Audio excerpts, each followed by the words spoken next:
Jesus Christ, the living cornerstone, crucified and risen to redeem us. We adore and worship Him alone.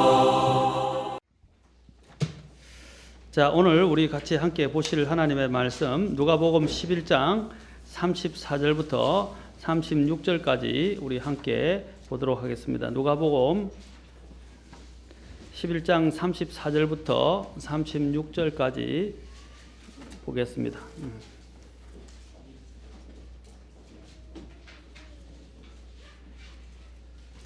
누가복음 11장 34절부터 36절까지입니다. 자, 다 함께 봉독하도록 하겠습니다.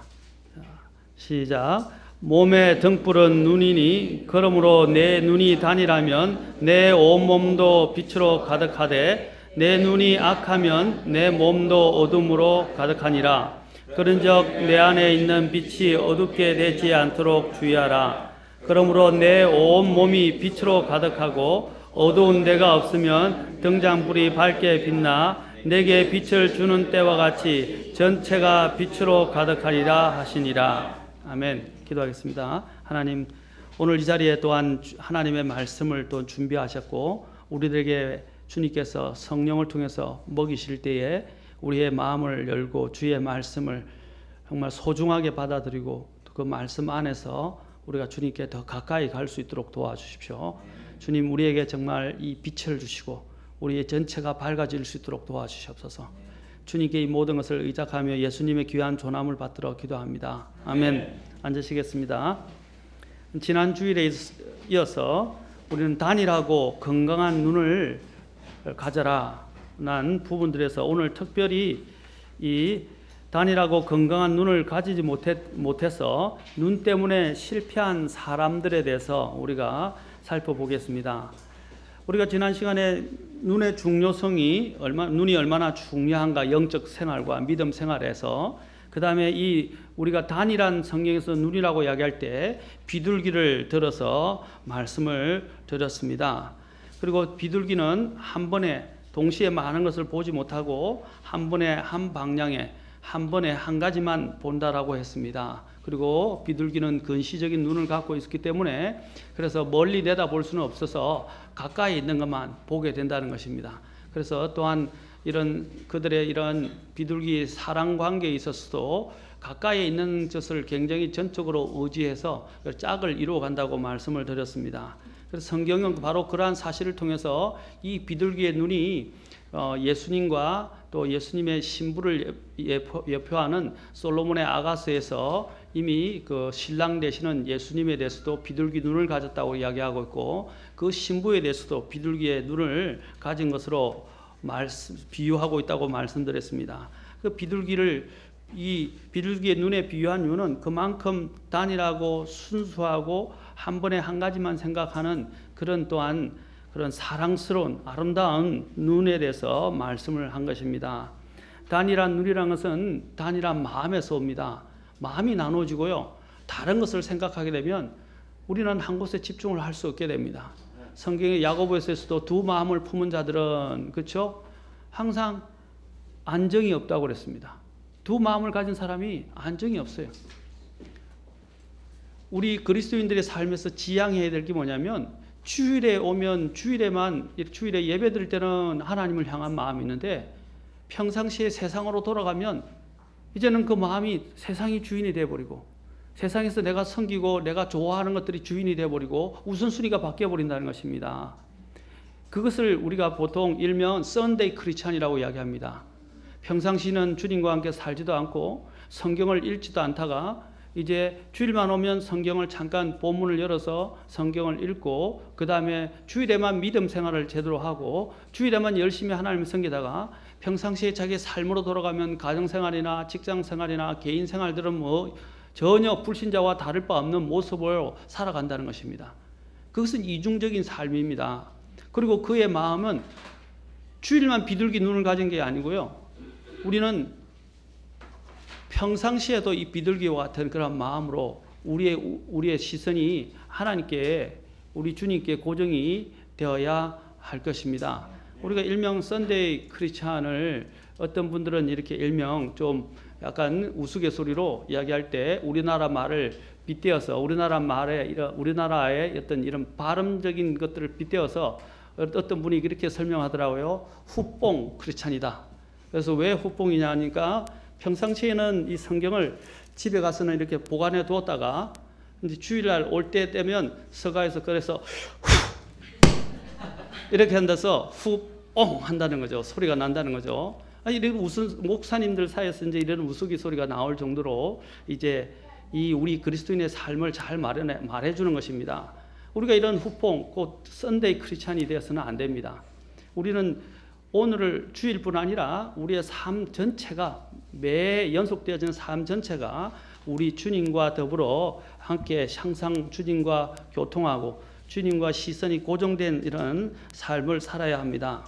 눈은 몸의 등불이라고 주님께서 오늘 강력하게 말씀하셨습니다. 눈으로 보는 것 때문에 실패한 사람들도 성경에 많이 나옵니다. 저와 여러분이 이 세상이 달라져 보이기를 원하십니까? 그보다 더 중요한 것은 세상이 달라지는 것이 아니고요. 사실은요, 내 눈이 달라져야 됩니다. 내 마음이 달라져야 되고 내가 보는 관점이 달라져야 합니다. 어떤 사람들은 기도를 하면서 뭐라고 이야기하냐면 기도로 이 세상을 변화시켜 주십시오. 또 기도를 하면서 저 사람이 변화되게 해 주십시오. 또 기도로 이 상황을 변화시켜 주십시오 라고 이야기합니다. 여러분, 기도를 해서 다른 것을 변화시키는 것보다 더 중요한 건 뭐냐면 기도를 하게 될 때 사실은요, 하나님이 나 안에 은혜로 역사하시게 되면 다른 세상은 달라진 게 없었는데 내 마음과 내 믿음의 이런 양상이 달라지게 된다는 것입니다.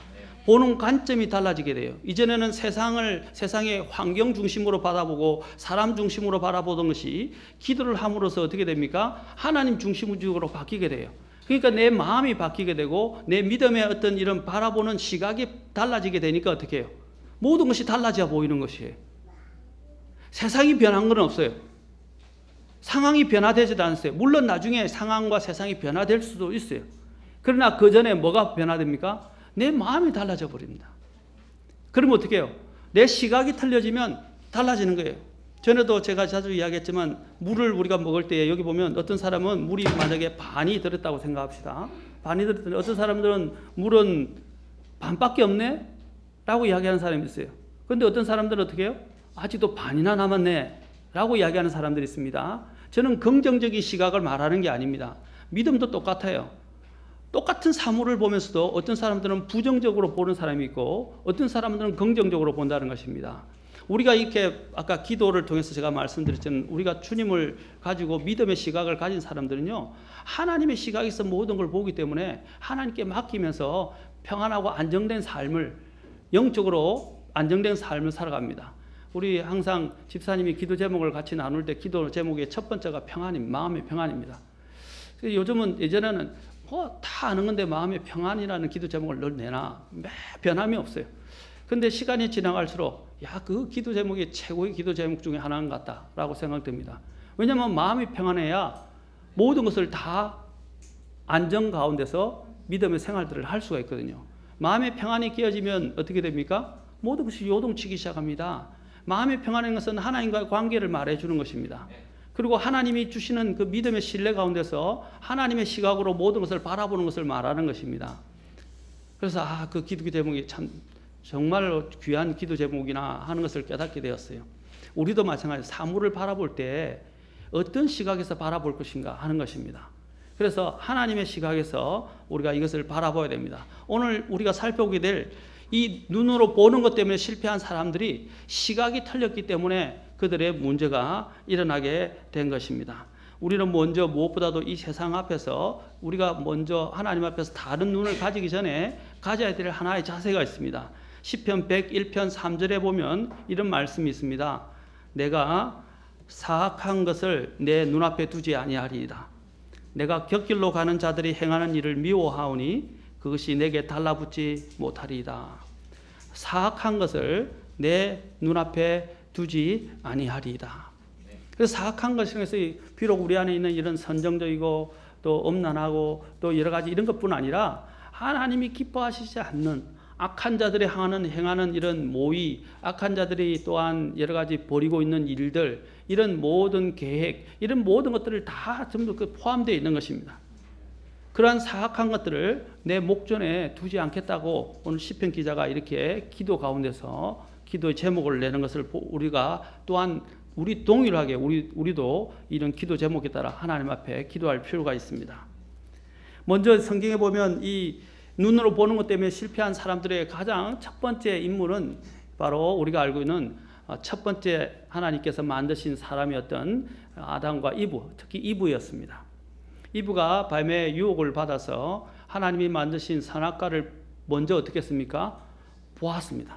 마귀가 이야기하는, 마귀가 속삭이는 그 말에 귀를 기울이고, 곧 뱀이었죠. 뱀으로 나타난 그 마귀의 속삭임에 귀를 기울였어요. 듣고 그 다음에 보게 되면서 어떻게 됐습니까? 그것이 달라 보이기 시작했어요. 전에는 아무 문제가 없었던 것들이 달라 보이기 시작했어요. 이것을 고린도후서 11장에서는 어떻게 해석을 하냐면 바로 믿음에 단순하면서 떠났다라고 말하고 있습니다. 믿음에 단순하면서 떠나서 그 마음이 어떻게 해요? 부패되었다고 말합니다. 여러분, 단순하면서 떠나는 것, 바로 이것이 바로 우리의 믿음의 시각을 바꾸어버리는 것입니다. 이전에는 전에도 하나님이 만드신 선악과는 전혀 이전에는 볼 때는 아무 문제가 없었어요. 그에게는 아무 유혹거리도 되지 못했어요. 그냥 평범하고 그냥 지나쳤어요. 그런데 마귀의 속삭임에 귀를 기울이고 그것을 보기 시작하는, 정욕의 눈을 가지고 보기 시작하면서 어떻게 됐어요? 욕심의 눈을 가지고 보기 시작하면서부터 그 나무가 달라 보이기 시작했다는 것입니다. 왜 이런 것인가? 시각이 달라졌기 때문입니다. 나무는 변한 게 없어요. 그리고 그 안에 있는 주변에 있는 에덴 동산의 환경 또한 변한 것이 없습니다. 뭐가 달라졌습니까? 시각이 달라졌기 때문입니다. 우리도 마찬가지입니다. 우리의 비극은 어디서 오느냐면 하나님에 대한 이런 믿음의 시각에서 떠나게 될 때 바로 우리의 모든 상황들이 변하기 시작합니다. 그리고 우리도 쉽게 이 세상으로 빠져들게 된다는 것입니다. 이런 또한 대표적인 또한 사례가 우리는 창세기 6장 1절과 2절에도 지난 시간에도 잠깐 언급했지만 1절과 2절에도 나옵니다.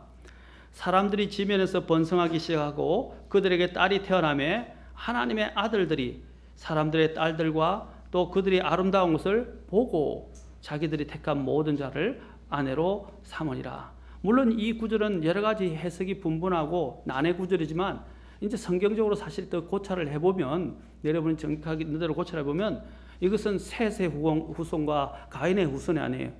여기에 보면 이러한 셋의 후손과 가인의 후손을 나누어 넣어서 이야기 설명할 수가 없어요. 여기서 하나님의 딸은 구약에서는 항상 천사들을 의미합니다. 그리고 사람의 딸들은 이제 있는 그대로 또 사람의 그 딸들을 말합니다. 이제 이러한 것들이 어디서부터 이런 하나님이 금하신 결혼, 이런 서로 이러한 관계가 형성이 됐냐면 바로 이 눈으로 보는 것에서부터 시작되었어요. 특히 하나님께서 여자들 위에 권세를 두신 이유가 뭔지 아십니까? 권세를 두신 이유는 바로 이 타락 이후에 있게 된 이런 이브의 타락에서부터 시작되었어요. 그 다음에 또한 여러분, 사람의 딸들을 보게 된 하나님의 천사들이라고 하나님의 아들들이라 불려진 이 천사들이 사람의 딸들을 보고 사람의 딸들과 함께 동거하기 시작하게 되고 그들을 아내로 삼게 된 이유가 무엇입니까? 두 가지입니다. 천사들이 타락한 관점을 가지고 봐서는 안 되는 것을 보기 시작했어요. 하나님이 금하셨던 것입니다. 그런데 두 번째는 뭐냐면 사람의 딸들의 행실과 관련되어 있어요. 이것도. 여자들의 행실은 대단히 중요한 문제입니다. 자, 이런 문제들이 어디서부터 시작됐습니까? 보는 데서부터 시작된 것입니다. 그래서 결국에는 노아의 홍수가 이 땅에 일어나게 된 것입니다. 눈으로 보기에 모든 사악함이 이 온 지면을 다 관영하게 되었습니다. 가득 차게 되었어요. 그것이 어디서부터 온 것입니까? 눈의 정욕에서 온 것입니다. 주님께서 요한일서에서 우리의 가장 큰 세 가지 이 정욕의 문제를 다루시면서 그것이 인간이 갖고 있는 가장 고질적인 세 가지를 대표하는 것인데 또 사탄이 시험하는 세 가지인데 그 중에 하나가 뭡니까? 안목의 정욕입니다. 안목의 정욕. 이 눈을 지키지 못하게 될 때 이 눈이 단일한 눈이 아니고 하나님의 믿음의 관점에서 떨어지기 시작할 때부터 그때부터는 이제 타락하기 시작하고 부패하기 시작하는 것입니다. 눈이 뭐였습니까? 눈이 단일하면이라고 그랬어요. 그러나 빛이 들어올 수 있어요. 그러나 눈이 악하면, 눈이 나쁘면요 어떻게 된다고요? 빛이 들어올 수 없어요. 그 빛은 바로 우리 주 예수 그리스도의 빛, 하나님의 말씀의 빛인 것입니다. 하나님 그리스도의 빛이 내 마음을 장악하고 내 안을 온몸을 장악하지 않는다고, 그리고 내 안에 가득 차지 않는다면 우리는 어떻게 됩니까? 모든 것이 어두워질 수밖에 없어요. 어두워지면 어떻게 됩니까? 근데 헤매고 방황하는 것입니다. 또한 대표적으로 이런 눈으로 보는 것에서 실패한 또한 인물을 우리가 들자면 함이라고 들 수 있습니다. 여러분 노아의 세 아들 있죠? 노아의 시대도 이런 것들인데 노아의 세 아들들 중에서 함이 있습니다. 그 함이 어떻게 타락하게 됐는가, 또 저주를 받게 됐는가 하는 부분도 창세기 9장 18절부터 27절에 잘 나와 있습니다. 이제 방주에서 나온 그 노아의 세 아들들은 셈과 함과 야벳이었습니다. 그런데 함은 가나안의 아버지였어요. 나중에 그들이 저주를 받고 타락했기 때문에 그 가나안은 하나님께서 징벌을 하셔야 되고 정벌하셔야 되고 또한 거기에 있는 모든 멸족들을 없애야 했습니다. 왜냐하면 이전에 노아의 홍수 때 있었던 하나님의 아들들과 사람의 딸들이 아까 그랬죠? 서로 동거와 결혼을 해서 동거하게 되는 그런 문제가 발생했는데 여러분 노아 홍수를 주님께서 그것을 모두 다 홍수로 다 휩쓸어 버리셨어요. 근데 휩쓸어 버리는데 나중에 보면 그 여러분 창세기 6장은 그 후에도 그런 일이 있었더라 나옵니다. 그 후에도 어떻게 했냐면 또한 동일한 사건들이 일어나는데 그 후예들이 나중에 정착하게 됐던 땅이 어디냐면 하나님이 아브라함에 주시기로 약속했던 그 가나안 땅이 바로 그러한 땅이었어요. 그래서 하나님은 그 어린아이까지 모두 어떻게 했습니까? 전부 다 그러한 형태에 변질되고 부패했기 때문에 하나님께서 어떻게 했어요? 가나안에 심지어는 거기에 있는 어린아이들까지 다 죽이라고 멸절시키라고 말했던 이유입니다. 그러나 이스라엘은 완전히 순종하지를 못했었습니다. 그런데 여기서 보면 이 함이 바로 이 가나안의 아버지라고 불려집니다. 그런데 이 함이 어떻게 해서 저주를 받게 되었습니까? 사실 노아가 어떤 연유에 있었는지 모르겠지만 노아가 이제 농부가 되기 시작해서 포도원을 세우게 되었습니다. 그런데 포도원을 세워서 이제 포도를 따서 그래서 포도를 가지고 하다가 포도주를 만들게 되는 것 같아요.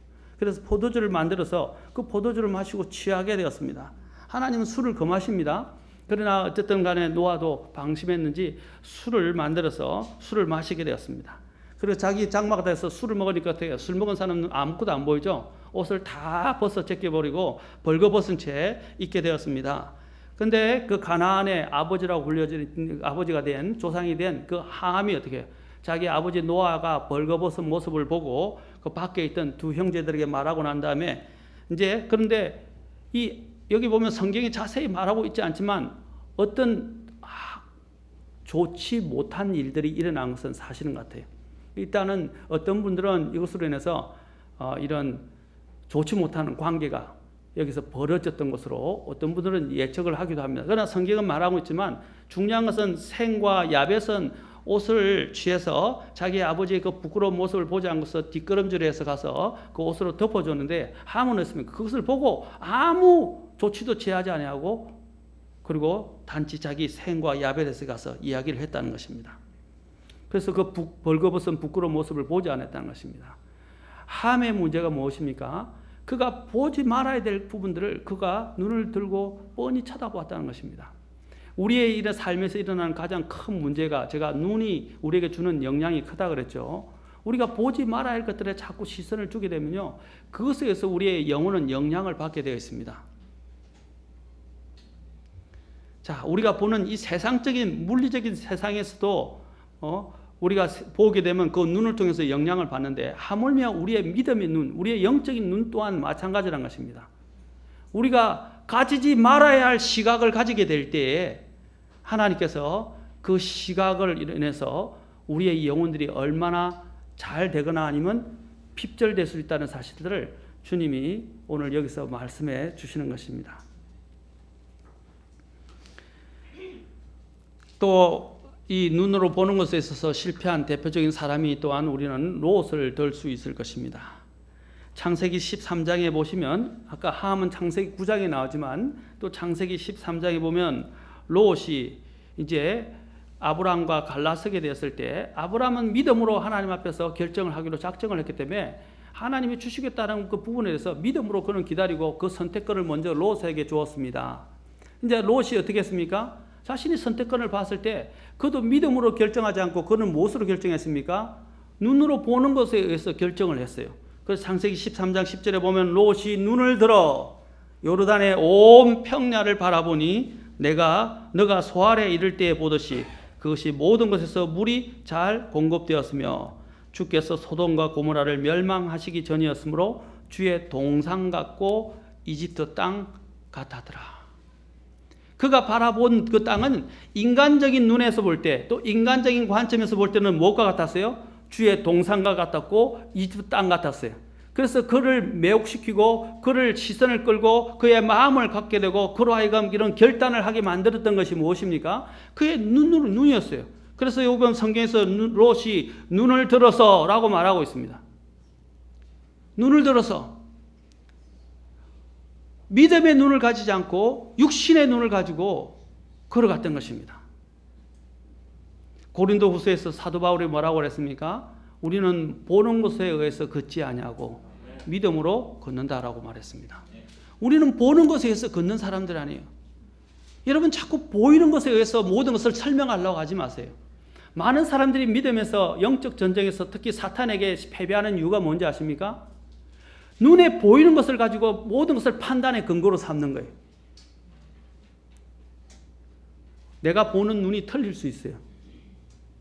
또 내가 보는 것이 다 전부가 아니에요. 그런데 우리 사람들은 어떤 경향이냐면 내가 보고 있는 그 관찰하고 내가 본 것만 가지고 이야기한단 말입니다. 요즘 양자 물리학이 생겼는데 여러분 양자 물리학에 있어서 참 놀라운 것이 있어요. 옛날에는 여러분 이 빛의 입자설, 파동설, 요즘은 입자, 파동설이 두 개가 다 이제 요즘은 함께 같이 어우러졌다고 이렇게 이제 사람들이 확신하게 되었습니다. 과학자들도. 그런데 그러한 근거들이 어디서 쓰냐면 양자 물리학에서 시작되었어요. 옛날에 고전 물리학에서는 우리가 그것을 설명을 할 수 없어요. 또 성경적인 원리를 설명할 수 없어요. 사람들이 보는 것이 다라고 생각했습니다.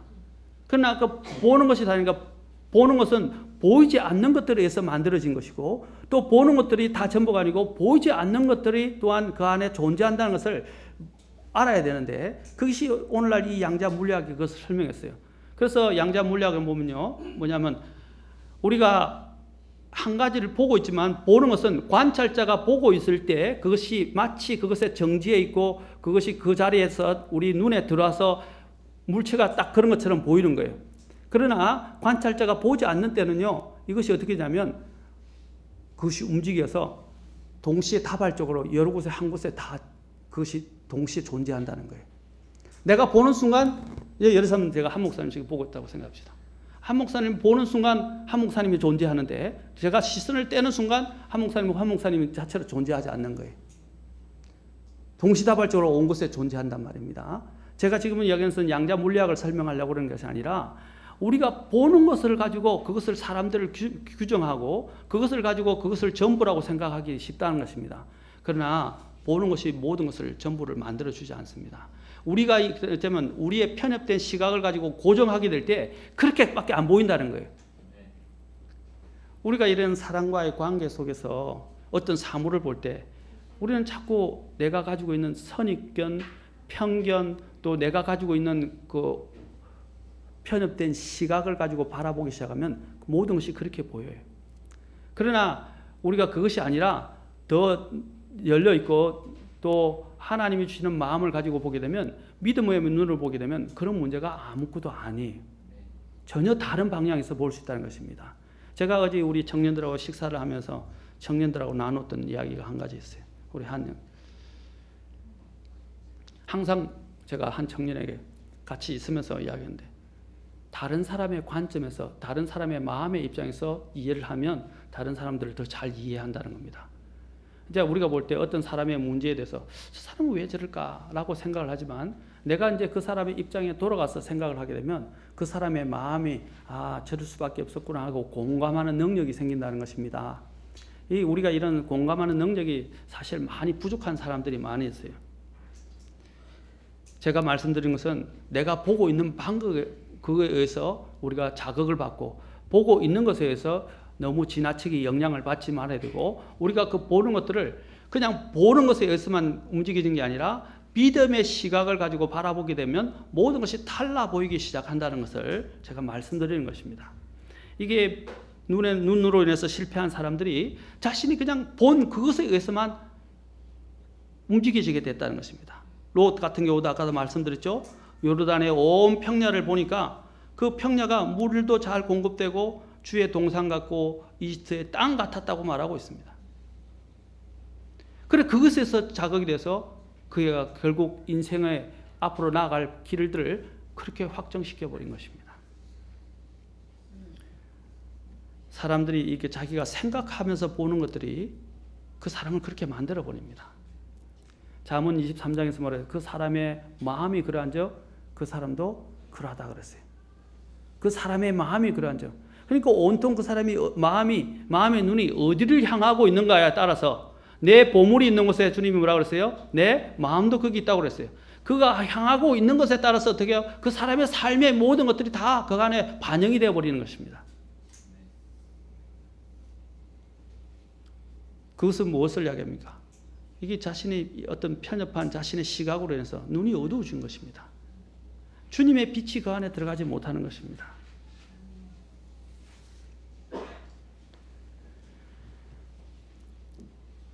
그 다음에 또한 또 다른 한 성경의 인물로는 우리는 아간을 들 수 있습니다. 아간을 보면 여호수아서에서 나타나는데 이 아간이 누구냐면 또한 이스라엘의 한 지파 중에 한 사람입니다. 원래 이 사람들을 가나안으로 이제 약속의 땅으로 인도했던 이스라엘의 지도자가 여호수아입니다.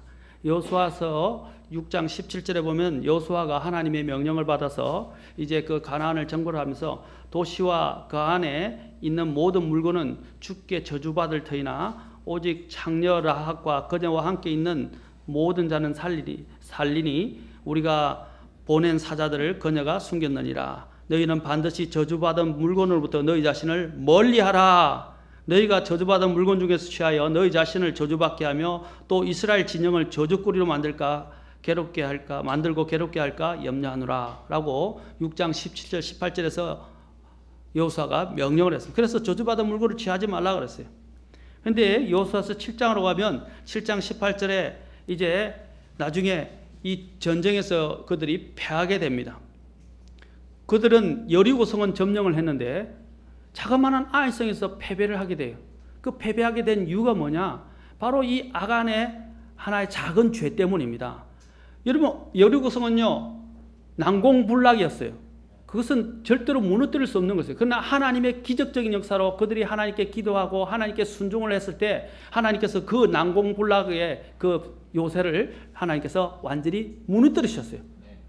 어떤 방법인지 모르게 기적적으로 무너뜨리셨어요. 아직도 그것은 불가사의한 일이에요. 그런데 아이성은요, 이 난공불락인 이 여리고 도시와 관련해서 성읍과 관련해서는 전혀 비교가 안 되는 자그마한 도시였어요. 우습게 여길 수 있는 것이었어요. 그런데 그들이 아이성에서 패배를 해버렸단 말입니다. 왜 그랬습니까? 오늘 바로 이 아간의 죄 때문이었습니다. 아간의 죄 때문이었어요. 자, 여기 보면 그래서 이 패배를 하고 난 다음에 어떻게 합니까? 이제 여호수아가 제비 뽑기를 해서 이제 뽑는데 이 아간이 걸려들게 되었습니다. 그는 유다 지파에 속한 세라의 정손이고 삽디의 손자이고 갈미의 아들인 아간이라고 여기 성경에서는 자세하게 말하고 있습니다. 그런데 아간이 여호수아에게 이제 아간이 뽑히자 이제 여호수아가 아간에게 먼저 말합니다. 내 아들아, 원하는 이 주 이스라엘의 하나님께 영광을 돌리고 그분께 자백하며 너가 행한 일을 이제 내게 고하라. 그 일을 내게 숨기지 말라. 그러자 아간이 여호수아에게 이렇게 대답합니다. 참으로 내가 주 이스라엘의 하나님께 죄를 지어 이렇게 행하나이다. 내가 노력한 물건들 가운데서 바빌로니아에서 만든 좋은 옷과 은 200세겔과 50세겔 나가는 금덩이 하나를 보고 보고 탐내어 그것을 취하였나이다. 그가 보고서 견물생심이라고 그러죠. 보물에서 마음이 생기게 된 것입니다. 여러분 무엇을 하나님이 보지 말라. 그렇죠? 욕심 안에 있는 마음의 욕심을 가지고 이제 보기 시작하니까 그것들이 탐욕이 들어와서 결국 만져서는 안 되는 저주받은 물건들을 가져오게 돼서 결국 모든 이스라엘이 어떻게 했어요? 그 아이성에서 전쟁에서 패배하게 된 것이고 많은 사람들이 죽게 되었습니다. 결국 이 아간과 그의 집안은 다 처결됩니다. 그의 우리 종말을 통해서 우리도 배울 수 있는 것이 있습니다. 이 우리가 자그마하다고 생각하는 문제가 사실 자그마하지 않습니다. 스펄전 목사님이 설교한 내용 중에도 있는데 저도 그 설교를 좋아하고 다음에도 한번 다뤘으면 하는데 작은 포도원을 허는 작은 여우를 조심하라 그랬어요. 어떤 여우요? 작은 여우라 그랬어요.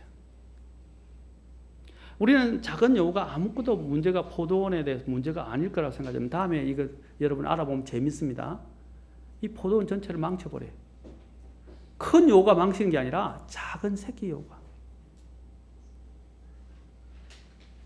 그것이 뭐냐면 우리 삶의 자그마한 이러한 관점, 잘못되어진 그 삐뚤어진 시각, 또 잘못되어진 작은 죄, 이 하나가 얼마나 큰 것을 다 무너뜨립니까?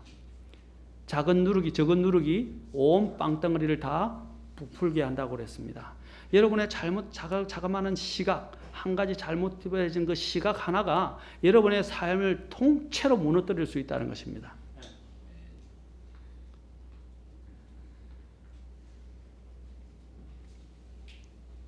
또한 우리는 대표적으로 삼손을 들 수 있습니다. 삼손도 어떻게 했어요? 나중에 그 육체의 정욕과 또 안목의 정욕을 해서 여자들을 보고 여자들에게 이 여자 저 여자 들어가기 시작합니다. 나중에는 한 여인을 또한 사랑하게 됐어요. 그 여인의 이름이 들릴라입니다. 그래서 결국에는 그것을 어떻게 합니까? 그가 그 여인에 의해서 그 여인을 사랑하게 됨으로 해서 결국에는 자기 눈이 뽑히게 됩니다. 왜 하나님이 눈을 뽑게 하셨을까요? 그의 범죄가 눈에서 시작된 것입니다. 그의 범죄가. 그는 하나님이 말씀하시고 하나님이 불러주신 그 구별된 삶을 살지 못했어요. 그는 하나님이 부르신 그 부르심에 따라서 살지 못하고 오히려 자신을 지키지 않고 자신이 보는 대로 자신의 정욕이 들어오는 대로 그 관점에 이끌려서 살아가게 되었습니다. 그래서 결국에는 모든 것을 잃고 말았고 마지막에 하나님의 극적인 도움을 통해서 그는 이 적을 섬멸하면서 함께 자신도 죽게 되었다는 것입니다. 또한 대표적으로 이 눈으로 인해서 실패한 사람을 본다면 또 다윗을 우리는 빼놓을 수 없을 것입니다.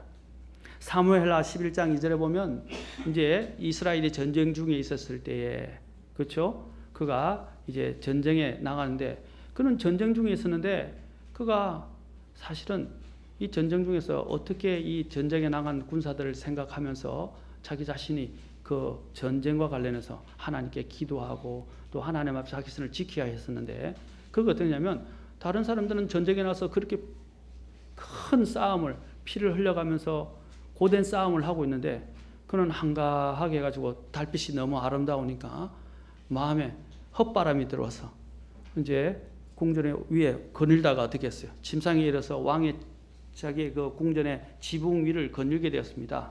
그 지붕 위를 거닐다가 그 한 여인이 달빛 아래서 목욕하는 장면을 보게 됐어요.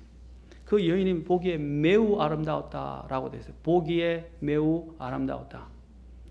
그 시선이 한번 그를 붙잡기 시작한 때부터 어떻게 했어요? 그는 이제 잠을 못 자는 거예요.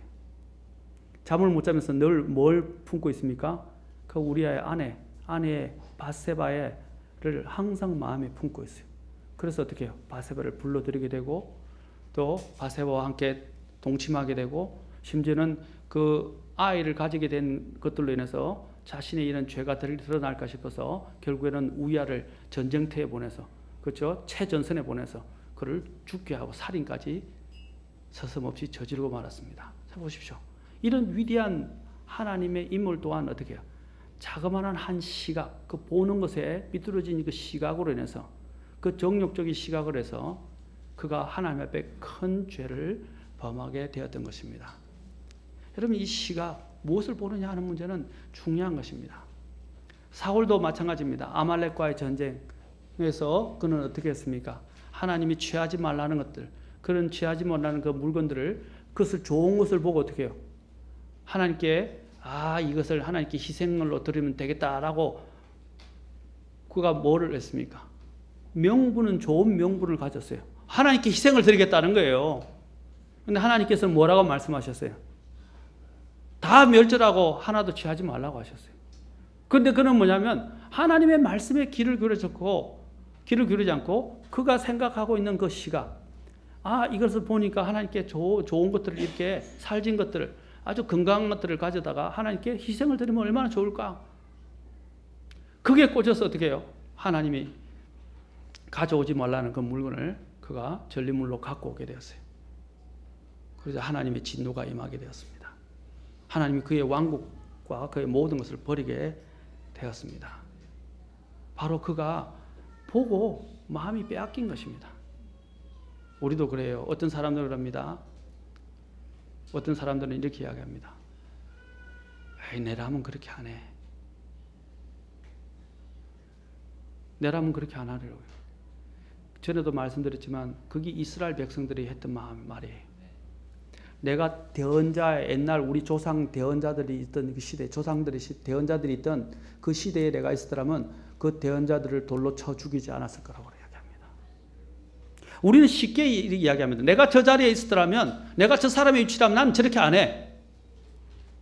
그럴 것 같습니까? 호언장담하세요. 제가 전에도 이야기했지만 아무도 자기 자신의 육체를 신뢰해서는 안 됩니다. 내가 그런 상황하면 똑같이 돼요. 예수님께서 오셨을 때 이스라엘 백성들이 동일한 그런 생각을 갖고 있어요. 우리 조상들의 때에 내가 있었더라면 나는 우리 조상들처럼 대언자들을 멸시하고 대언자들을 돌로 치고 그들을 이렇게 학대하고 그들을 죽이지 않았을 거라고 이야기합니다. 그러나 그들은 대언자보다 더 큰 대언자이시고 자신들의 메시아이신 예수님이 오셨을 때 어떻게 했어요? 예수님을 배척했습니다. 그런데 그들이 뭐라고 이야기한지 아십니까? 주님은 그들을 보고 소경이라고 말씀하셨어요. 그런데 그들은 뭐라고 말했습니까? 우리가 본다라고 이야기했어요. 우리가 본다. 그래서 주님이 뭐라고 말씀하셨어요? 너희가 보지 못한다 그랬으면 주님께서 어떻게 해요? 그들이 긍휼을 베풀어 주었을 거예요.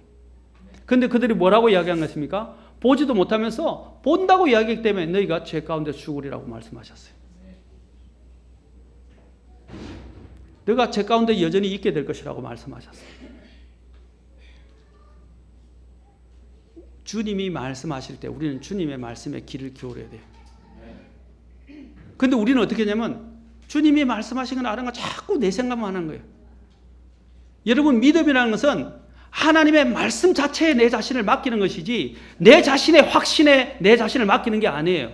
많은 사람들이 나중에 믿음에서 실패하고 걸려 넘어지게 되는 이유가 뭐냐면 하나님의 말씀에 들어가지 않고 자기 자신의 확신 속에서, 오늘 확신이 내일의 확신이 될 수는 없어요.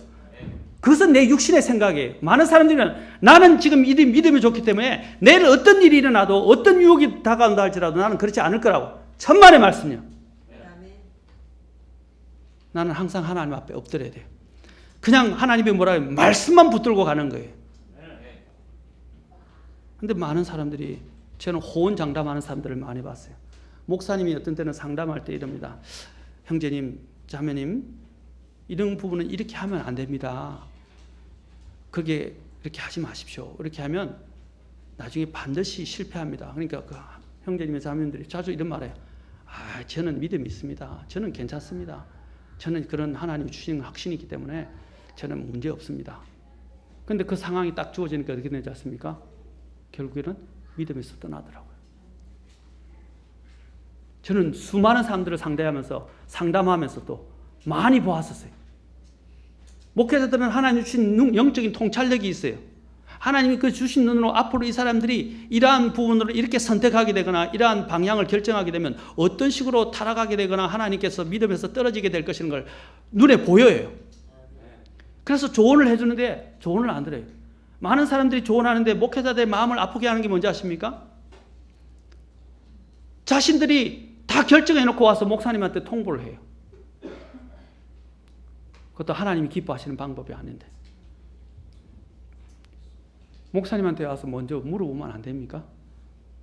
목사님, 이런 부분은 이런데 어떻게 하면 좋겠습니까? 저도 이렇다고 생각하는데 목사님이 좀 하나님의 이런 말씀을 가지고 좀 좋은 조언을 주십시오. 그런 조언을 듣는다면 그에게 도움이 됩니다. 그런데 보면 사람들이 하나님이 기뻐하지 않는 부분에 미리 마음을 다 정해놓고요. 결정해서 목사님께 통보합니다. 그리고 자기는 괜찮다고 이야기합니다. 믿음이 있다고 이야기합니다. 그런데 나중에 보면 어떻게 합니까? 결국 믿음에서 이탈합니다. 사울 왕도 그렇지 않습니까? 자기는 안 그럴 거라고 생각했어요. 그러나 결국에는 그의 왕국이 다윗에게 넘어가고 맙니다. 그리고 그도 비참한 죽음을 맞이합니다. 대표적으로 또 우리가 보는 곳에서 멸망한 대표적인 사람이 누구입니까? 이스카리옷 유다입니다.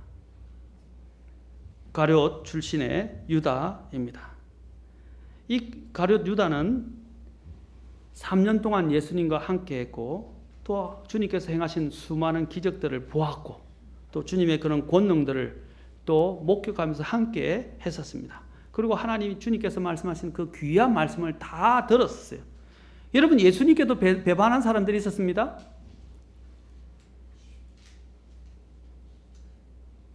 그런데 이 사람이 나중에 예수님이 얼마나 대단한 분인 것을 보고 경험했음에도 불구하고 은 30에 예수님을 바라보았습니다. 은 30에. 그는 온통 돈에 대한 욕심, 무엇인가 또 다른 그런 욕심이 있었기 때문에 그 말씀을 들어도 깨닫지도 못하고 이적을 보고도 하나님의 역사를 그는 보지 못했던 것입니다. 그의 눈에는 뭐만 있었습니까? 성경이 말합니다. 그는 뭡니까? 본래 도둑이었다 그랬어요. 그러니까 도둑이니까 늘 돈에만 관심 있는 거예요. 늘 돈밖에 몰라요. 그러니까 모든 것들이 다 돈으로 다 청량되는 거예요. 심지어는 한 여인이 향유 옥합을 깨뜨려서 주님의 발에 부으니까 그것을 가난한 자에게서 팔아서 나눠줬더라면 얼마나 더 많이 유익했겠냐 그럽니다. 그러나 주님이 뭐라고 그랬습니까? 내버려 둬라. 그것은 그가 장사를 위해서 예배한. 그녀는 자신의 결혼 지참금을 다 깨뜨려서 결혼 지참금이에요. 그걸 깨뜨려서 어떻게 해요? 주님의 발에 부었어요. 그리고 주님의 장사를 아무도 예배하지 않는데 주님의 장사를 예배했어요. 그런데 유다와 다른 특히 제자들도 있었지만 그들의 마음은 뭡니까? 명분은 좋죠. 명분이 뭐예요? 명분이 뭡니까? 가난한 사람들에게 팔아 나눠줬더라면. 항상요, 이렇게 하는 사람들은 명분은 좋아요. 항상. 그러나 영적인 시각을 갖지 않아요. 대표적으로 우리가 유다 이스카리뿐 아니라 빌립의 같은 경우도 봅시다. 빌립. 주님이 빌립을 시험하시고자 어떻게 했습니까? 이제 수많은 이 사람들 5,000명이나 남자만 5,000명이죠. 되는 사람들을 그들을 먹을 어떻게 배부르게 하실까? 어떻게 먹일까? 라고 빌립에게 물었습니다. 빌립이 우리가 어떻게 이 많은 사람들을 감당할 수 있겠습니까? 그러면서 한 아이에게서 뭘 가지고 이제 소개를 받았던 그 아이를 통해서 주님께서 기적을 행하셨습니다. 근데 빌립이 생각하는 뭐예요? 이 많은 사람을 우리가 가지고 있는 이것을 어떻게 먹일 수 있냐? 그는 무엇을 보냐면 주님이 주시는 믿음의 눈으로 주님을 바라보지 않고 주님을 또 의지하지 않고 지금까지 그렇게 많은 기적을 행하시고 수많은 것들을 보여주시는데도 불구하고 그들은 하나님 주님이 어떤 분인가를 생각하지 않고 단지 그가 가지고 있는 자원, 눈에 보이는 그 자원에만 초점을 맞췄어요. 우리의 믿음의 일들은요, 돈으로 되는 게 아닙니다. 그리고 또한 내 계산에 의해서 되는 게 아니에요. 우리는 너무 계산을 합니다. 이것은 영적으로 실패합니다. 어떤 사람들은요, 교회에다가 돈을 쌓아둡니다. 저는 그런 주의가 아닙니다. 어느 정도 물론 앞으로 어떤 예비적인 부분을 조금 비축하는 건 좋은데 너무 많은 돈을 쌓아둘 필요가 없어요. 물이 흘러야 썩지 않듯이 하나님이 주시는 것도 흘러야 돼요. 그래서 하나님이 주시는 사역이 돈이 있으면 하나님의 사역에 필요하다고 하면 다 써야 돼요. 써야 됩니다. 그런데 그걸 재고 앉았고 계산하고 앉았으면요, 하나님 사역이 안 돼요. 하나님이 필요하다고 생각하면 써야 되고 투자해야 되고요. 그렇죠? 드려져야 합니다. 영적인 일에는요, 특히 영혼을 구원하는 일과 하나님의 사역에는 돈을 아끼지 말아야 됩니다.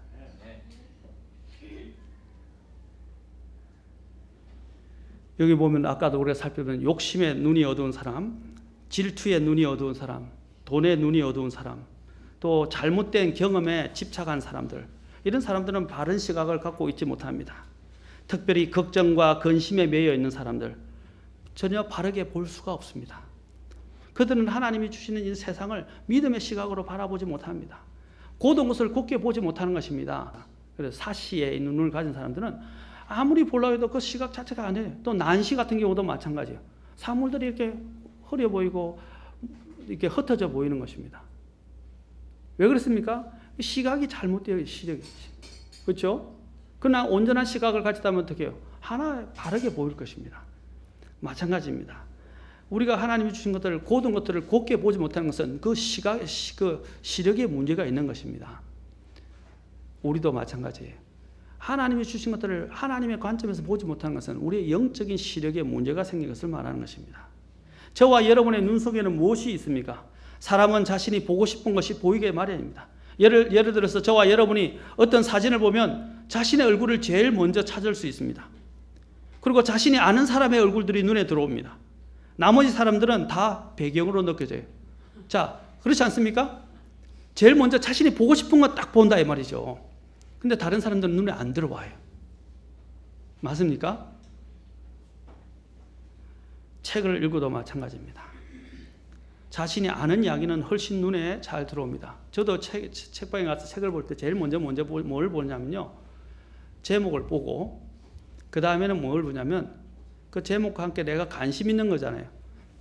목차 중에서 내가 특별히 더 관심 있는 분야가 어떻게 되는지를 쭉 목차 중에 찾았습니다. 딱 눈에 띄면 그 페이지를 펴서 쭉 한번 훑어봅니다. 그 다음에 다른 부분 관련된 것도 좀 살펴보다가 사야 되겠다 하면 내가 생각하는 부분을 잘 정리하고 또 이야기하고 있구나. 그 책을 구입을 합니다. 그 다음에 어떻게 해요? 또 이 저자가 누군지, 또 어떤 입장을 갖고 있는 사람인지, 이제 그 저자의 필력을 보고, 또 저자가 또 다른 만들어낸, 그 다음에 서문, 그 다음에 또 역자가 있으면 역자의 또한 역자문, 영문을 보고, 그러면서 이제 책을 결정을 합니다. 자, 보십시오. 책을 보는데 뭡니까? 우리가 수많은 책들이 있는데 그 책 중에 그냥 지나가면서 내가 관심 있는 분야에 대해서만 눈이 꽂히고 그 부분만 책을 끄집어서 그 안에 있는 내용을 들여다봅니다. 자, 제가 말씀드린 요즘입니다. 사람은 자신이 관심을 두고 있는 분야만 눈에 들어온다 이 말입니다. 다른 것들은 눈에서 사라지고 안 보여요. 다 배경으로 보여요. 자신이 보기 싫고 듣기 싫은 것들을 보게 되면 눈살이 찌푸러지고 눈빛이 힘을 잃고 풀어지기 시작합니다. 이것이 우리의 영적인 삶의 생활에서도 마찬가지예요. 형제 자매와의 이런 교회 생활에서도 마찬가지입니다. 마태복음 7장으로 한번 갑시다. 7장 3절부터 5절까지 우리 한번 봅시다.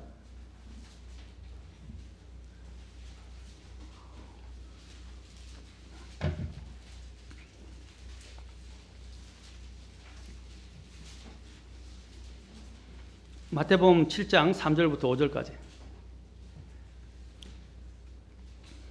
자, 같이 읽겠습니다. 시작. 너는 어찌하여 내 형제의 눈 속에 있는 티는 보면서 내 눈 속에 있는 덜보는 깊이 생각하지 못하느냐? 혹은 보라, 내 눈 속에 덜보가 있는데 너가 어찌 내 형제에게 이르기를 내가 내 눈에서 티를 빼내게 하라 하려느냐? 너 위선자여, 먼저 내 눈에서 덜보를 빼내어라. 그 뒤에야 내가 분명하게 보고 내 형제의 눈에서 티를 빼내리라. 우리는 우리 자신 안에 어떤 덜보가 있는지를 먼저 생각해야 돼요. 그런데 우리의 문제는 뭐냐면 참 이 사람이 삐뚤어지고 잘못된 게 뭐냐면 자신이 갖고 있는 덜보는 보지 못하면서 다른 사람의 눈에 있는 티는 잘 본단 말입니다. 그 티를 보기 전에 하나님은 먼저 내 자신 안에 있는, 우리 자신 안에 있는 덜보부터 먼저 보아야 된다고 말합니다. 이상하죠? 덜보하고 티하고요, 크기 차이가 엄청납니다. 한눈에 봐도 티는 눈에 잘 안 보이고요, 가까이 가야 보입니다. 근데 덜보는 그냥 한눈에 봐도 거기 다 보입니다. 얼마나 큰지. 근데 다른 사람의 그 자기 눈에 있는 덜보를 못 보는 거예요. 왜? 사람의 관점이 비뚤어져 있기 때문입니다. 주님이 뭐라고 말씀하셨습니까? 우리 어떤 분들을 좀 제가 어떤 말로 이런 말을 합니다. 어떤 분들도 그렇게 이야기하더라고요. 저는 다른 사람들한테 제발 지적질 하지 말라 그럽니다. 지적질. 다른 사람을 지적하기를 좋아하는 사람이 있어요, 유독. 근데 사실은 자신은 잘하지 못하면서 다른 사람에 대한 어떤 이런 잘못에 대해서 늘 지적하고 가르치려고 그러고 이야기를 하려고 든다는 겁니다. 비난하고. 근데 자신이 뭘 잘못하고 있는지는 생각을 안 하고 있어요. 자신이 얼마나 부족한지에 대해서는 생각을 안 하려고 그래요. 자신이 얼마나 많은 문제점을 갖고 있는지 생각을 안 하려고 그래요. 다른 사람이 하고 있는 일에 대해서는 막 교통 관리자가 돼서 마치 교통 정리를 하려고 하는 것처럼 들으면서도 자기 자신이 갖고 있는 지금 현안의 문제가 얼마나 큰지, 다른 사람이 자신의 이런 문제 때문에 실족하고 있는지, 다른 사람이 이런 현안의 문제에 대해서 얼마나 고통을 당하고 있는지를 생각을 못해요. 그게 어디서부터 온 것입니까? 시각이 잘못되어 있기 때문입니다. 우리가 다른 사람을 지적할 때 항상 성경이 가르치는 바가 있어요. 디모데서 한번 가서 디모데서와 갈라디아서를 봅시다. 갈라디아서 먼저 보겠습니다. 갈라디아서 6장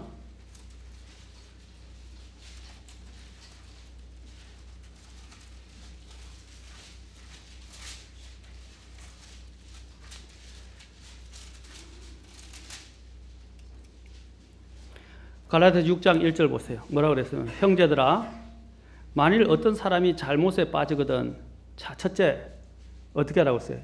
영적인 너희는, 첫째 그 사람이 다른 사람의 잘못을 빠지는 것을 보는 사람들은 먼저 그 사람이 전제 조건이 있어요.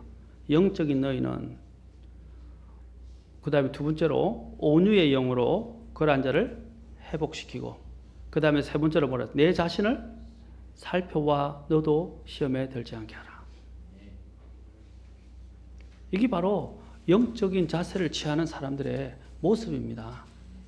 먼저 우리 자신부터 살펴야 돼요. 그리고 내가 영적이어야 합니다. 그런데 우리가 판단할 때 가장 큰 하나님의 사역에 방해가 되는 게 뭐냐면, 자기 자신이 영적이지도 않고 성령 충만하지 않고 하나님께 순종하지 않고 자신이 문제가 많다는 것들을 생각하지 않고요, 다른 사람이 하는 문제에 대해서는요 지적하고 비난하고 그걸 문제 삼고 그걸 견디지를 못해요. 그게 얼마나 위험한지 모른단 말입니다. 우리는 자신 안에 있는 덜보가 어떤 것을 생각해 보아야 되고, 그렇지 않으면 우리는 어떻게 하냐면 자신에게는 관대하고 남을 판단하고 정죄하는 데는 빠르게 됩니다. 주님이 뭐라고 했어요? 말하기는 더디하고 듣기는 속히 하라 그러시죠. 그게 뭐냐면 듣는 것부터 배워야 됩니다. 그런데 어떤 사람은 듣는 것보다는 말하기를 너무 좋아해요. 그래서 생각나는 대로 말을 해버려요. 그게 얼마나 위험합니까?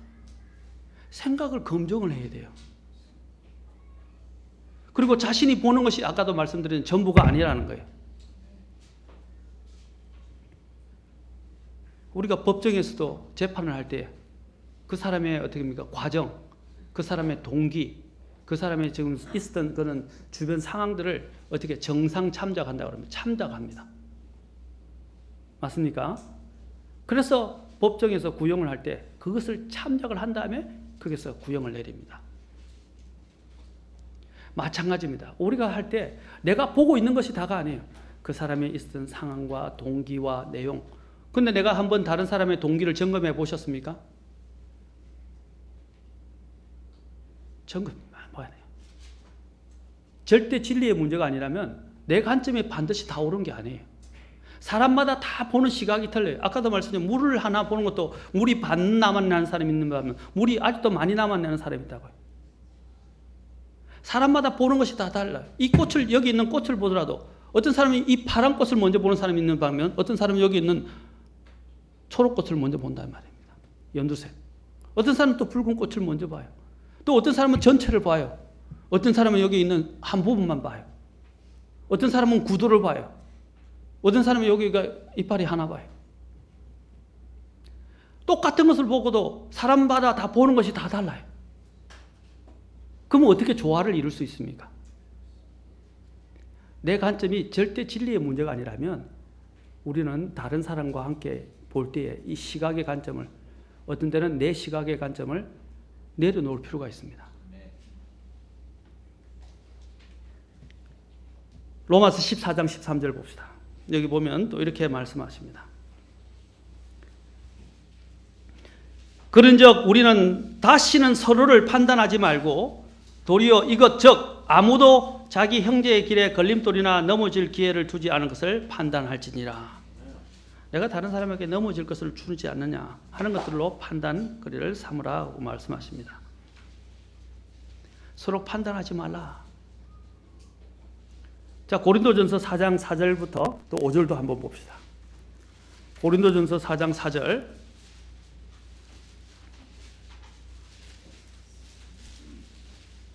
자, 이거는 같이 읽도록 하겠습니다. 4장 3절 저 뒷부분부터 참으로부터 읽겠습니다. 4장 3절 참으로.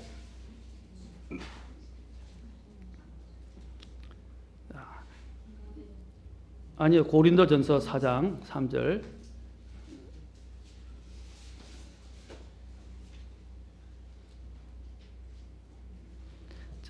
부터 5절까지 자 읽겠습니다. 시작. 참으로 나는 내 자신을 판단하지 아니하노니 나는 판단받을 아무것도 스스로 알지 못하노라. 그러나 이로써 내가 의롭게 되지는 못하였나니 오직 나를 판단하시는 분은 주시니라. 그러므로 주께서 오실 때까지 때가 이르기 전에 아무것도 판단하지 말라. 그분께서 어둠에 감춰진 일들을 빛으로 가져가 드러내시고 마음의 의도들을 드러내시리니 그때 각 사람이 하나님께 칭찬을 받으리라.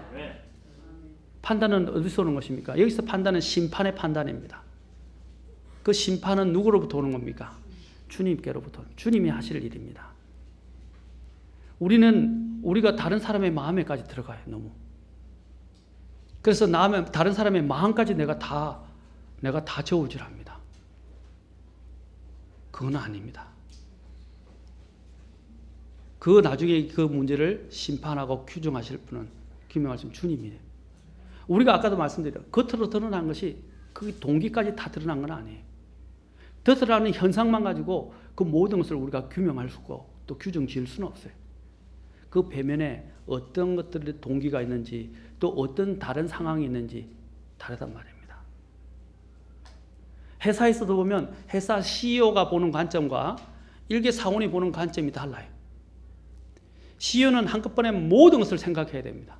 그러나 회사 있는 그 사원은 자신이 맡은 그 분야에 대해서만 생각을 하게 되어 있어요. 의사결정은 누가 하는 겁니까? 위에 있는 CEO가 하는 겁니다. 관점이 다 맞을 수 없어요. 물론 의견은 들어야 돼요. 의견은 들을 수 있겠죠. 그러나 관점은 틀립니다. 마찬가지입니다. 우리가 다른 사람과의 관계도 마찬가지. 주께서 오실 때까지 때가 이르기 전에는 아무것도 판단하지 말라. 보십시오. 어둠에 감추어진 일들이 빛으로 드러날 것이라고 그랬어요. 심지어는 마음의 의도들 또한 어떻게 해요? 주님께서 나중에 다 드러내실 것이라고 그랬어요. 그때에 각 사람이 하나님께 칭찬을 받으리라. 잠언 4장 25절에 보면 이런 말씀을 합니다. 내 눈은 바로 보고 내 눈꺼풀은 내 앞을 곱게 볼지니라. 내 눈은 바로 보고 내 눈꺼풀은 내 앞을 곧게 볼지니라. 여러분 어떤 때는 아침에 일어나면 눈이 제대로 안 떠져가지고요. 눈이 이렇게 그 다음에 눈곱이 이렇게 막 끼어 있고 그렇죠. 눈이 잘 안 떠집니다. 눈곱이 막 끼어 있으면 어떻게 해요? 잘 안 보여요. 그러나 그것을 다 깨끗하고 세안을 하고 이제 눈을 씻어내고 이렇게 보기 시작하면 잘 보입니다. 그게 바로 보는 눈이에요. 현대인의 특징을 보면 평안이 없는 사람이라고 할 수 있습니다. 평안이 왜 없습니까? 불안하기 때문이고 앞이 안 보이니까 불안한 것입니다. 불확실한 미래 때문에 불안해합니다. 어떻게 해야 이러한 불안과 두려움 이런 것을 해소할 수 있겠습니까? 먼저 우리는 우리의 시각을 바꿔야 됩니다. 사람이 보는 시각, 또 내가 보이는 육신에 의해서 보는 시각, 이 모든 것을 다 벗어버려야 돼요. 하나님이 주시는 시각으로 보십시오. 그리고 일이 어떤 때는 그래요. 일이 내 마음대로 내가 원하는 대로 돼야만이 일이 되는 게 아니에요. 어떤 때는 이 세상 보십시오. 우리가 세상 어린애 때는 어린애들이 왜 땡깡을 부립니까? 자기 뜻대로 안 되기 때문이죠. 그런데 어른은 뭐가 됩니까? 어른은 어른이 돼서 이 세상이 내 마음대로 되는 게 아니고 다 다르구나 하는 것들을 이제 이해하고 배우기 시작합니다. 맞습니까? 그러면서 내려놓을 줄도 알고 양보할 줄도 알고 또 수용할 줄도 알게 되는 마음으로 변화되는 게 어린아이와 성장한 사람의 차이가 그거예요. 오늘도 우리가 주님 앞에서 자꾸 내 관점에서 내가 원하는 바대로 모든 게 이루어진다고 생각하면 안 돼요. 우리는 어떤 생각을 해야 합니까? 불법과 부정이 드러나지 않다면 하나님께서 이루시는 방법으로 하나님이 하실 것이라고 생각하셔야 돼요. 그렇게 된다면 내가 고생 안 해도 돼요. 자꾸 내 관점에서 내가 원하는 방식으로 뭔가를 자꾸 고집하고 해결하라고 다른 사람에게 강요를 하게 되면 어떻게 되겠어요? 내 자신이 힘들어져요. 마치 가시채를 걷어차는 것과 같은 거예요. 그런데 어떻게 해요? 하나님이 다 모든 걸 이루고 있고 내가 이렇게 했는데 안 되면 어떻게 해요? 하나님께 맡기라 이 말이에요. 하나님께 맡기십시오. 그러면 하나님이 이루세요. 맞습니까? 자, 예를 들자면 정부 예전에 있을 때, 예전에 군사 정권이 들었을 때, 제가 대학생 때 데모가 엄청났었어요. 그때 전두환, 이제 노태우, 이런 분들이 대통령이 되어서 정권을 갖고 있을 때 엄청난 데모가 있었어요. 그리고 우리 크리스찬 모임들 중에서도 크리스찬이 어떤 사람들이 있었냐면, 크리스찬들 중에서 제가 이제 기독교 동아리에 있었는데, 그 동아리 후배가 데모에 참여를 한 거예요. 그리고 아이들을 민중신, 거기 있는 다른 친구들, 우리 후배들을 민중신학으로 자꾸 세뇌를 시켜가지고 데모에 가담하게 하고 돌을 던지게 하는 거예요. 근데 제가 그 후배에게 따끔한 충고를 했습니다. 불법적인 방법으로 하지 말라. 두 번째로는 합법적인 방법으로 하되 그래도 안 되면 하나님께 맡기라 그랬어요. 왜냐하면 그 권력은 하나님이 주신 거예요. 그런데 그 권력의 권좌에 앉은 사람이 뭡니까? 하나님이 주시는데 그가 만약에 권력을 월권을 하고 남용을 하고, 그렇죠? 하나님이 기뻐하지 않는 방법으로 하게 되면 누가 치십니까? 하나님이 치신다 이 말입니다. 박정희 대통령 군사정권이 들었었을 때도 마찬가지. 박정희 대통령을 하나님이 처결하신 거예요. 하나님이 다루신 거예요. 데모를 할 때 물론 민주를 위해서, 우리가 민주주의를 위해서 이렇게 그때는 한거를 했지만 우리가 불법적인 방법으로 하나, 내가 하지 않아도요 하나님은 다 알고 계시고 하나님이 필요가 있어서 내버려줍니다. 하나님도 악한 자들 어떻게 해요? 악한 나라를 위해서, 그렇죠? 적당하게 지으셨다고 되어 있어요. 그가 만약에 하나님의 그런 권력의 자리를 하나님이 주셨는데 하나님 앞에서 합당하지 않으면 하나님이 다루실 거란 말입니다. 근데 우리는 뭐냐면 내 마음에 안 드니까 내 방법으로 어떻게 해요? 완전히 그것을 전복시켜서 그걸 해결하려고 한다는 것입니다.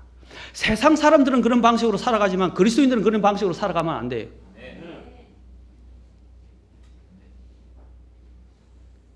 우리는 하나님의 주권을 믿는 사람들입니다. 하나님의 통치와 하나님의 다스림을 믿는 사람들입니다. 제가 지금 이 말씀을 드리는 건요, 큰 시각에서 말씀드린 거예요. 우리에게 일어나는 이런 일들을 지금 눈에 보이는 시각에서만 생각하지 말라 이 말입니다. 하나님께 맡기고요, 하나님의 시각에서 보고 하나님이 일하시게 하시라 이 말이에요. 내가 안 되는 것들도 있어요. 그리고 내 생각이 반드시 옳지는 않아요. 우리는 만약에 내 마음대로 해결 안 되면 불안해하고 두려워하고 나중에 붕괴합니다. 그리고 적개심의 노예가 되어서 누군가를 미워합니다. 그리고 미워하는 동안 마음이 어두워지고 눈이 흐려집니다. 얼마나 무서운 것입니까? 이건 힘의 논리입니다. 그건 유치한 어린아이와 같은 마음입니다. 우리가 이 세상을 살면서 배우는 게 뭡니까? 아, 이 세상이 내 마음대로 다 되는 건 아니구나 하는 걸 배우는 거예요. 맞습니까? 그리스도인의 이 교회 안에도 마찬가지예요. 교회가 다 내 마음대로 되는 거 아니에요. 물론 우리가 이상은 갖고 있어야 돼요. 또 하나님의 말씀에 따른 기준은 갖고 있어야 돼요. 그러나 그거 갖고 있다고 해서 육신을 가진 죄인들이 다 모여 있는데 이것이 다 이루어집니까? 하나님의 만약에 이런 죄된 세상에 하나님이 주시는 질서가 없었더라면 이 세상은 무질서가 되고 완전 혼돈으로 갔을 거예요. 하나님이 질서를 준 이유가 그것 때문입니다. 우리는 그것을 받아들일 줄 아는 마음이 있어야 돼요. 그러지 않으면 자꾸 나만 힘들어져요. 내가 보는 것이 다 맞지 않아요. 내가 보는 것이 다 옳지 않아요. 내가 보는 것이 전부가 아니에요. 우리는 하나님 안에서 시각을 바꿀 필요가 있습니다. 그러면 우리의 삶은 달라지게 됩니다. 사랑하는 성도 여러분, 오늘 우리가 성경을 통해서 잘못된 시각을 가져서 실패한 사람들에 대해서 보았습니다. 그들이 실패하게 된 가장 주된 원인은 관점이 눈이 잘못되었기 때문입니다. 그리고 또한 마지막으로 무엇을 보느냐, 어떻게 보느냐가 우리의 삶을 당락짓는다는 것입니다. 첫째, 무엇을 보는가 조심해야 됩니다. 두 번째, 그것을 어떻게 볼 것인가 하는 것에 주의해야 합니다. 이제 오늘부터 여러분들이 이러한 하나님 안에서 믿음의 시각들을 가져볼 수 있기를 바랍니다. 저와 여러분들이. 비록 내가 생각하는 것과 내가 보는 시각이 틀릴 때는 그냥 주님께 맡기고 주님 앞에 맡겨서 내 길을 인도해 주고 내 눈을 열어서 보게 해달라고 하셔야 됩니다.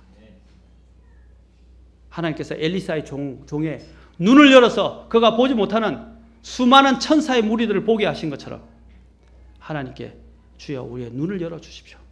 그리고 믿음의 시각을 가지고 하나님 보게 하옵소서. 그리고 기도하게 하옵소서. 다른 사람의 문제가 생겼을 때 그것을 비판하고 지적하고 나하고 다르다고 그걸 강요하고 내가 원하는 방식으로 만들어 가려고 하지 마시고 어떻게 됩니까? 우리는 기도해서 그 사람을 도와주고 그 사람이 바른 시각을 가질 수 있도록 우리는 인내하고 기다려줘야 됩니다. 근데 우리는 그런 시각이 너무 부족해요. 저 자신부터도 너무 절대적으로 부족하다는 것을 느낍니다. 다음 시간에는 건강한 눈을 가지고 또 하나님 앞에서 영적으로 승리하고 성공한 사람들의 그런 사람들을 살펴보면서 그 비결들이 어디서 왔는지 우리가 다시 보면서 이제 이걸 송구 영신 예배 때 제가 설교할 예정입니다.